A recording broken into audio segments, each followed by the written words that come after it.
Let's see, say that. And we are live. Hey everybody, how y'all doing today? This is Kevin Hunt, your voice, your reason. I'm excited about today. This is the first time ever having somebody on your voice, your reason that's running for office, but I just thought it was important to have her on for a lot of reasons. And you'll hear some of those reasons as well. I'm just so excited to introduce to everybody Alicia Walton. She's running for, well, I'll let her tell a little bit more about that, but she's running for Prosecuting Attorney 6 Yes. Division here in Pulaski County, and I think Faulkner County. No, it's all of Pulaski and all of All Perry. okay, all Pulaski. Learn something new every day. So we're excited to have you on. Thank you for taking your time out to be on here. We're looking forward to this conversation, and if anybody that's on here or will be coming on, y'all have any questions, please ask your questions. Uh, Yes. so so And thank you for having me, Kevin. Oh, no problem. You know, Thank you for running. You know, it takes a brave person and a person with a vision and a plan to start running for office. So that's what you're doing. I don't have the guts to do it, but you do, and we just so grateful to see people like you running for office. So tell us a little bit about you, like where you from and where you work, your experience. okay. Well, I'm from Arkansas. I grew up in a little town called Mariana. It's down in the Arkansas Delta. After graduating high school, I went off and joined the United States Marine Corps. And I served with the Corps for 6 years. And following my discharge, I came back home to Arkansas and I decided to settle here in the North Little Rock area. And so I've been here since coming home in 1998 Hmm. and finished my undergrad here. Went to the University of Arkansas Bowen, University of Arkansas Little Rock for my undergrad, and the University of Arkansas William H. Bowen School of Law for my law degree.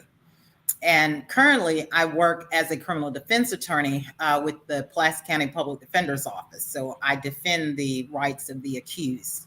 At this moment, I'm a mother of three, a wife of 21 years. I'm married to a lieutenant colonel, currently serving with the Army as an intelligence officer.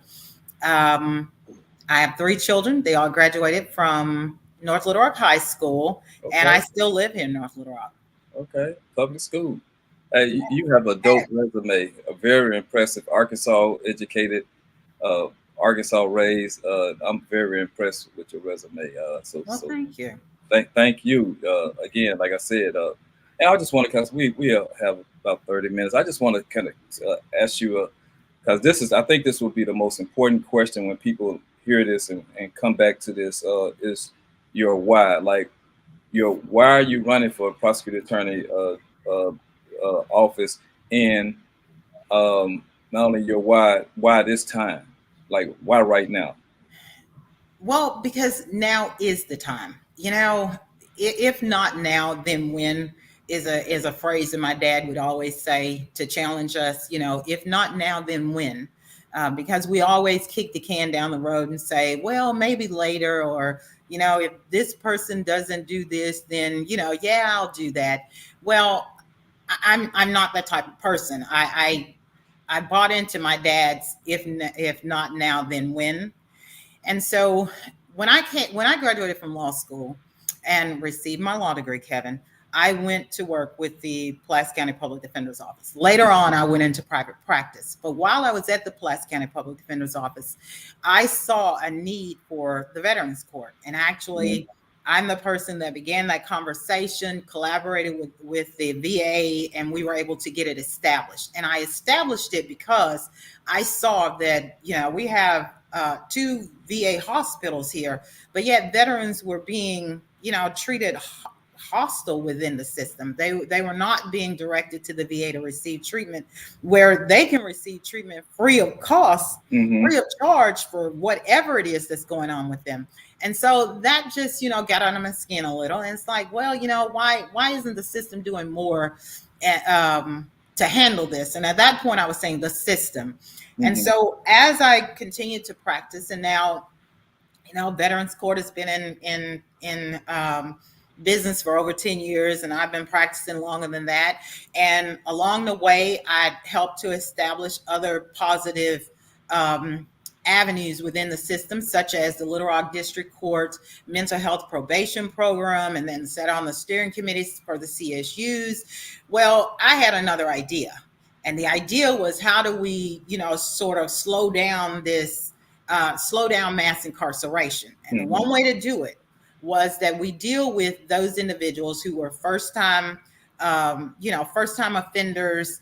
If we could offer them a diversion program where they were to go to school, to college, go get a 2-year degree, or go to a trade school, because we know that people who are more educated are less likely to reoffend.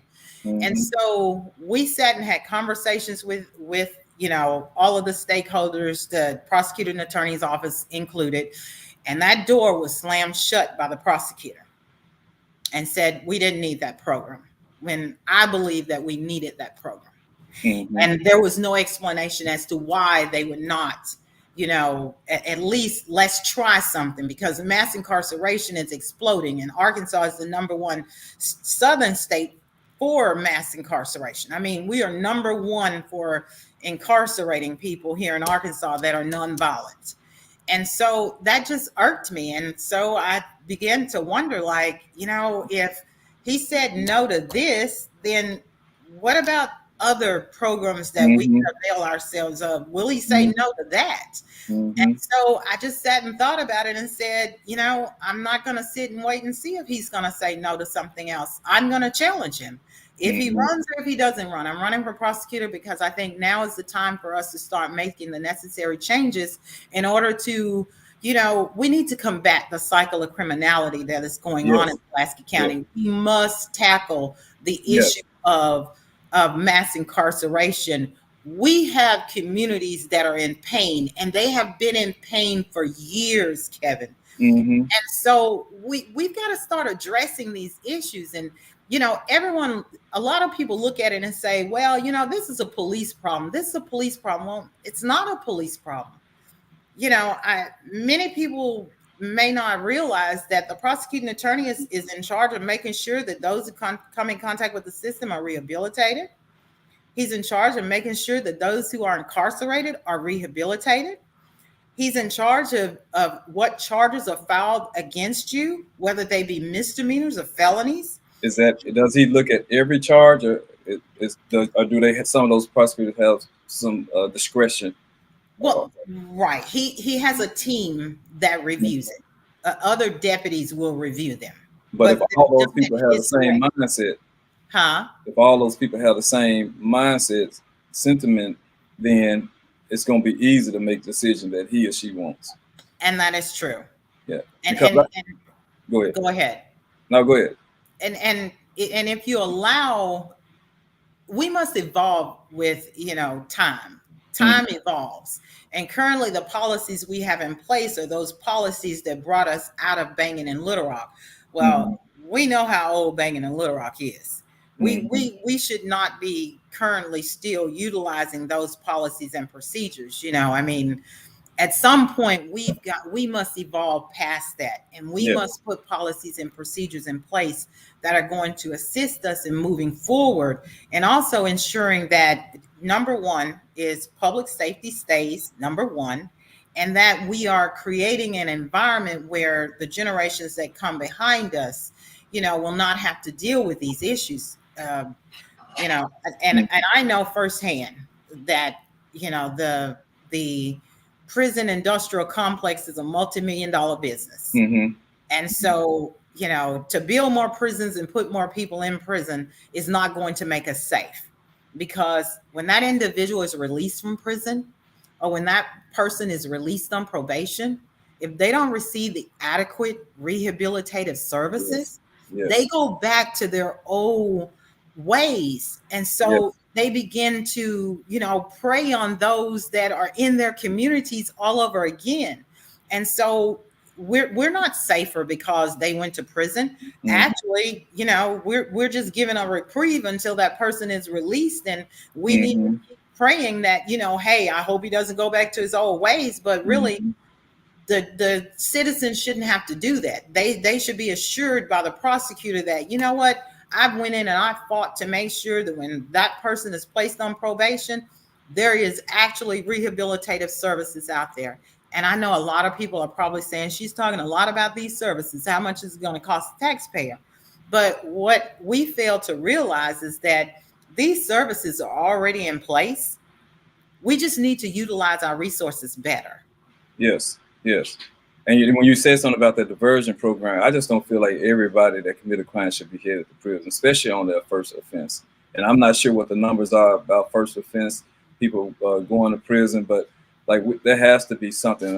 I serve on Arkansas Court's Juvenile Justice Board, and and that was something we big on talking about diversion programs, and I just my opinion. I just don't think everybody prison is the answer for everybody. Now, some people that does crazy stuff, yes, but prison ain't the answer for everybody. Especially if I'm stealing cars, like, come on, it's just more a mindset and access, more to me, like, because that's real petty. Like when we send people to prison for petty crimes, but again, like you right on with all of that, and I'm just glad that you are running, and I'm hoping for a good turnout in your favor.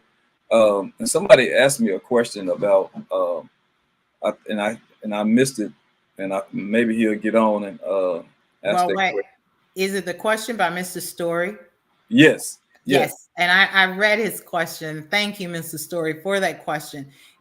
His question dealt with sentence enhancements. Hmm. If a person has committed an offense and then they reoffend, then would their sentence be higher? And I have to tell Mr. Story, every case is judged on a case by case basis. But one of the stances one of the platforms of my campaign is that as for the sentence enhancement, he's making reference to is that of a habitual offender. Hmm. The habitual offender statutes have been used to continue the inequities in the system. Hmm. We know that Black and brown people are sentenced at a higher rate than our white counterparts, and sentencing enhancement has allowed that to go unchecked. And so one of my platforms is that we will not use sentencing enhancements on nonviolent offenders. For violent offenders, that is a whole different category of cases. But for those people who are nonviolent, and so to answer your question, Mr. Story, if it's nonviolent, the rule will be, and understand there's always exceptions to the rule, but the rule would be we are not using any sentencing enhancements. Hmm. Violent criminals, we will have to deal with those on a case by case basis. Yeah. That's good. I'm glad you shared that with him, and I hope Mr. Story jump on and seen it, or he'll probably go back and look at it. Here's what, when it's those high profile cases, not saying say you are elected, those high profile cases like that, especially with dealing with law enforcement and the citizens, will you make the right decision? And just overall, because there will, from my understanding, some people have pressure on them, some people just make decisions based off their sentiment towards a different group. Are you the person to make the right decision? Gonna make the right decision. I will be the person to make the right decision. I will take in all the information. I will collect that investigative file. I will review that file, and I will use my critical thinking skills. And we're going to come to a decision as to whether to file or not to file. And I will be out front asking the public to give me an opportunity to review that file. Let's keep temperatures low. Mm-hmm. Let me look at it. Let me come back. And then if it's a do not file, I will be able to explain to you why it is that I've made the decision that it should not be filed. Or if it is, hey, we will file. We will give you as much information as we can that will not interfere with us being able to take that case to trial. And I can tell you this, Kevin, and your listeners, you can rest assured that I will make the tough decisions. When I was in the Marine Corps, and once a Marine, always a Marine, I had the tough job of going out to investigate other Marines. And yes, those are my band of brothers. I went to Desert Shield, Desert Storm with some of those individuals. Some of them, well, all of them, I would have laid down my life for them if wherever, that situation arose. Mm-hmm. And yes, it's very sad. It was very it was it was a decision that had to be made when I had to write a Marine up, and that Marine had to go for court martial, or that Marine was referred to the military police. And so, these are people that I fought side by side with, and I had a job to do, and I did that job to the best of my ability, because then, as I will be as prosecuting attorney, it is my job to defend the Constitution, and I will do that. And I will not trample on the rights of the accused. I will not stand for that. Yeah. And we will, everyone who comes in contact with the justice system, all they're seeking is fairness. Mm-hmm. That's it. You just want to know Yeah. that, the sentence or the probationary term you receive is fair. Mm-hmm. And I can say that, my administration on day one, we will start dismantling those parts of the system that were never set up to where the system could be fair.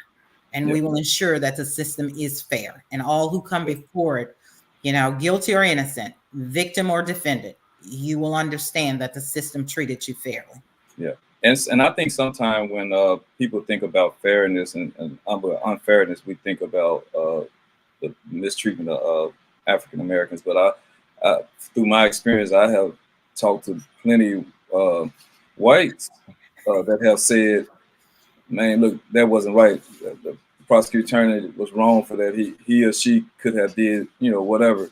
They wasn't fair to me." And I sometimes I think being an African American, we think it's only us that's been that's receiving the bad end of being prosecuted. But I've noticed that that's not the case. And so fairness to you mean fairness is overall, regardless of what color.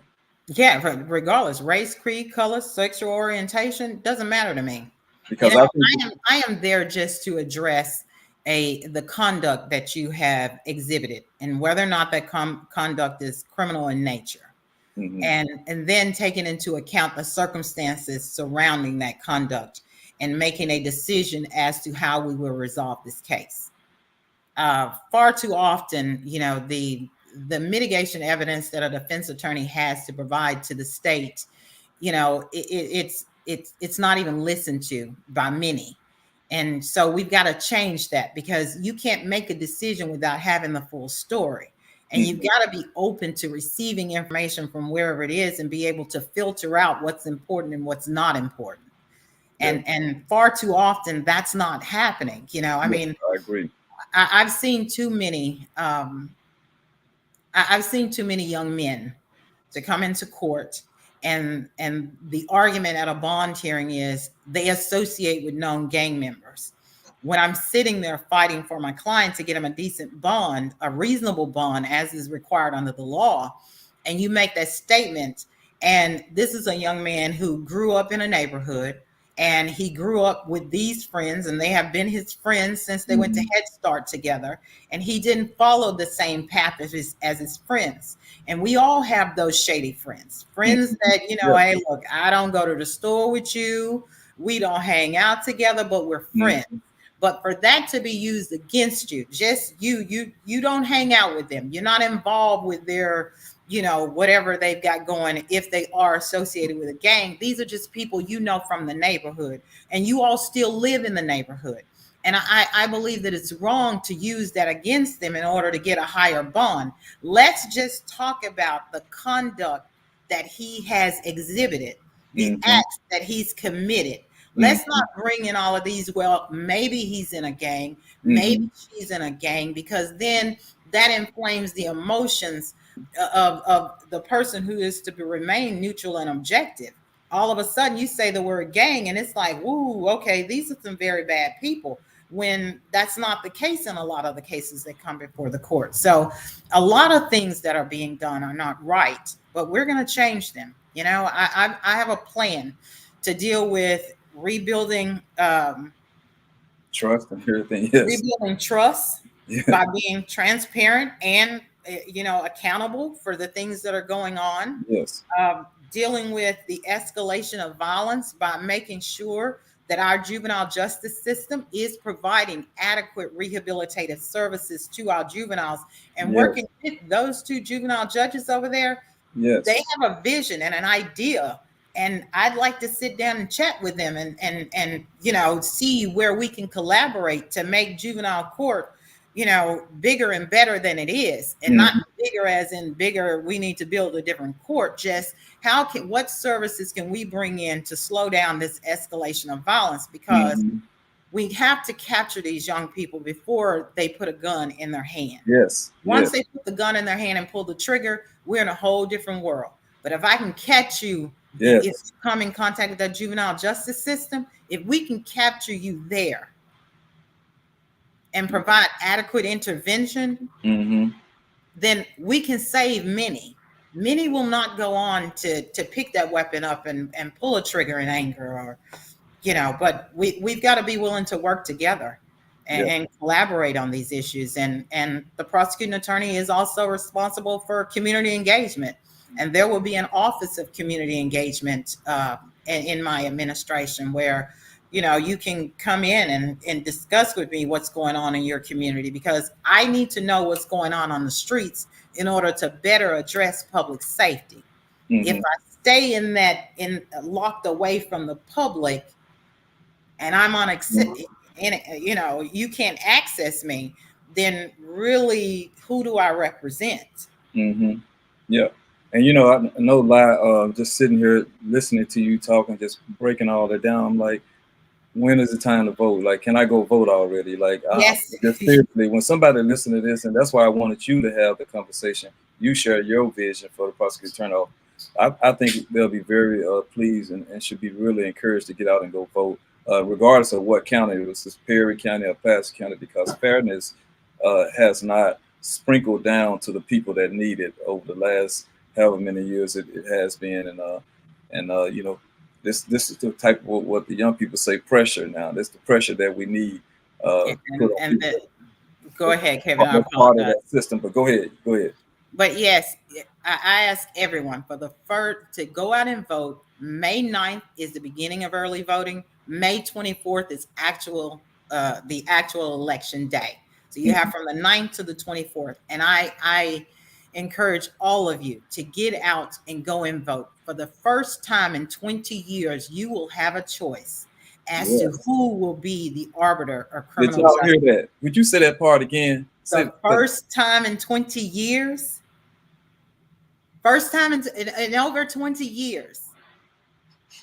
We have complained, we have said that we need to do things differently. Now is your chance to elect a candidate who is not part of the establishment, does not believe in the status quo, and I have a proven track record of making positive change within the system. Just look up the Veterans Court. It's still around. Look up Little Rock District Court Mental Health Program. It's still around. Go over there to Roosevelt and check out the Crisis Stabilization Unit. It's still here. These things are still here. Elect me, and we will deal with the real issues facing our communities. And Ms. Giles on Facebook said, "Wow, you have my vote." And Sonson Richardson said some nice things about you. So, I am going to make sure that I share this again, because I think people need to get on here and listen to the conversation that you were having. They kind of explain, but you're right on. The first time in 20 years. And I have been one of those ones that complain about, man, that ain't fair. That ain't right how they did that. No, they was very biased. And now you telling us that regardless of what race or group you're from, you're going to be fair. I'm going to be fair. Yeah. I mean, that it's in my DNA. I cannot treat people differently based on, race, creed, color, or your sexual orientation. It's just not in me to do that. And we all must remember, Arkansas laws, when they were written, a second chance was written in for everyone who would come in contact with the criminal justice system. It is a shame that over the years, that second chance has been taken away. We must put that back in place. We I didn't must know. make it so that first time offenders can avail themselves of the statutes that are on the Arkansas books to allow them to move on past whatever they've committed and live out a prosperous life. Mm-hmm. We've got to stop denying people access to an expungement when they have Yeah. been, 10, 20 years since they committed that offense, but every expungement gets an objection to it. At Mm-hmm. some point, we have to stand up and say enough is enough. Yes. Yes, and, man. and that's why I'm out here asking. I'm out walking neighborhoods. I ask you all to, go to my Facebook page, aliciawalton.org. Sign up to walk neighborhoods with me. Sign up to make phone calls with me. Talk to your neighbors about me. Ask them to go to the website. Talk to the Mm-hmm. people you're standing in line with at the grocery store, because it's going to take all of us to turn this around. After 20 years, we've got work to do, and Yeah. I'm ready come day one. We need you in front of as many people as we can get you in front of. Just the truth, because like I said, I am going to forward this, download it on my phone and send it to people personally, because you they need to hear your vision, your plan. And I really believe everything that you said of coming from your heart as far as what you're going to do from day one. And I think it'll make a powerful, a big difference in Perry and Placer County too, as well, just having your leadership. Yeah. So as we rolling down to the last 3 minutes, how can I know you just mentioned, uh, how can we get in front of you, and if somebody want to bring you to speak at their organization, how do they do that? Well, go to the website, leave me a message, or you can reach out to me. I'll give the number here. I have no problem. And Kevin, if someone contacts you, please feel free to give it. The number is 501-612-0496. Give us a call if you want me to come speak in front of an organization, or if you just want a sign in your yard, if you Mm-hmm. want me to come walk your neighborhood with you. If you want to make phone calls with me, I ask you to go to my Facebook page and the website, share the information you have there. But I think it's not a but, and this is what I like you to do. Kevin, when we're getting ready to go somewhere, we get all our friends together. Like, say Kevin Hart was coming to town. Mm-hmm. I call all my sisters and everybody. We get our tickets and we plan out dinner before the show and then go see Kevin Hart. So what I'm asking you all to do is this. Early voting starts May 9th. Election day is May 24th. Pick the day for you and your friends to go to the polls together. And afterwards, you all go have lunch. Go shopping. Mm-hmm. Make a day out of it. As many people as you can. And hey, if you get to go and have lunch every day from May 9th to the 24th, invite me to a lunch. I'll come with you. Yes. But that's what we're going to have to do. Each one is going to have to take one to the polls, because the prosecuting attorney's race will be decided come May 24th. It's not a November election. Nonpartisan races are decided during the primary and the nonpartisan general election. That election is May 24th. Oh, So you you can't need to make say, that's emphasized, just all over. That is very important, because I don't think a lot of people know that. But thank you for saying that. yes, because if you say you're going to wait until November, it's going to be too late. Mm-hmm. You must get to the polls no later than May 24th. Mm-hmm. Mm-hmm. And like I said, just talk to your neighbors, contact me, leave a message on the Facebook page, on the website, give me a call. We're out here, and I care about all those who live within Pulaski and Perry County. And I want to make sure that we get this right, because I have grandchildren out here, and I don't want to leave this mess for them. Yes. And I'm running because there has to be. I know that there's better than what we're receiving, and it is time for bold new leadership Mm-hmm. to get us past this point where we are. Did y'all hear that? She said, "Bold new leadership." Yes. Bold new leadership, and let's do this, people. So as we closing out our last, say, little minute or so, tell us one more time, why you? Why me? I Yes. am the best person for this job. I have the knowledge and the training. I'm a criminal defense attorney, and that gives me the unique perspective of being able to see the flaws within the system. And I have worked as a criminal defense attorney to fix the flaws within this system. I have the accomplishments for out there for people to see. It is time for us to stop. It's time for us to stop waiting for better, and it's time for us to elect better. And I'm the better. As my dad would say, if not now, when? Let's elect our first female prosecuting attorney. Yes. I just say they got to hear what you just said on this over the last 30 minutes. I think it was powerful. I think it's what we need.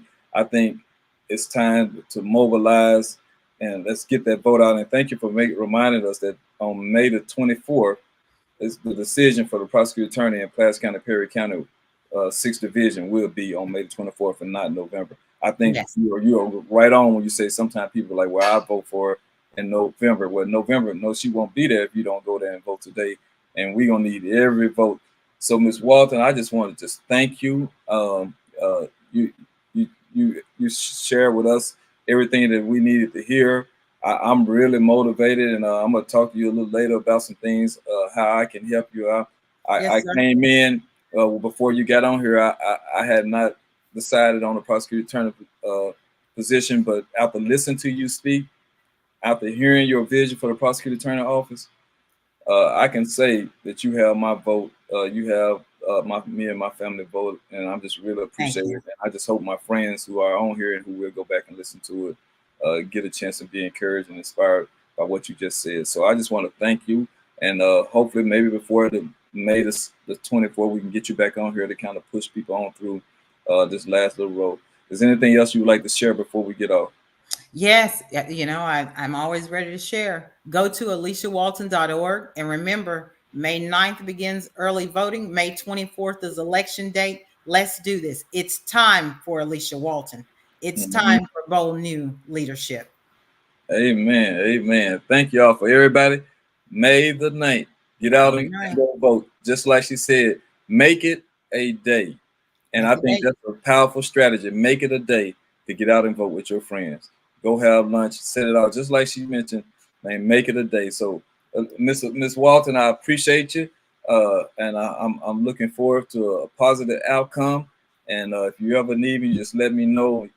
Your voice, your reason is a home for you. And we thank you. We always say no talking points needed because you came straight from the heart. And I think anybody that heard this and going to listen to it, going to feel that you came straight from the heart. And that's the type of leadership that we need. And so we're grateful to have you running for Prosecuting Attorney Office, 6th Division. Go look up Miss Walton. We'll be looking for you. And I thank you. Thank you for coming on. Thank you. Thank you, Kevin. All right. And thank your listeners. Yeah. Thank you, listeners, for listening. Yes. Go vote. All right. Appreciate you. Thank you for coming. Your voice, your reason. All right.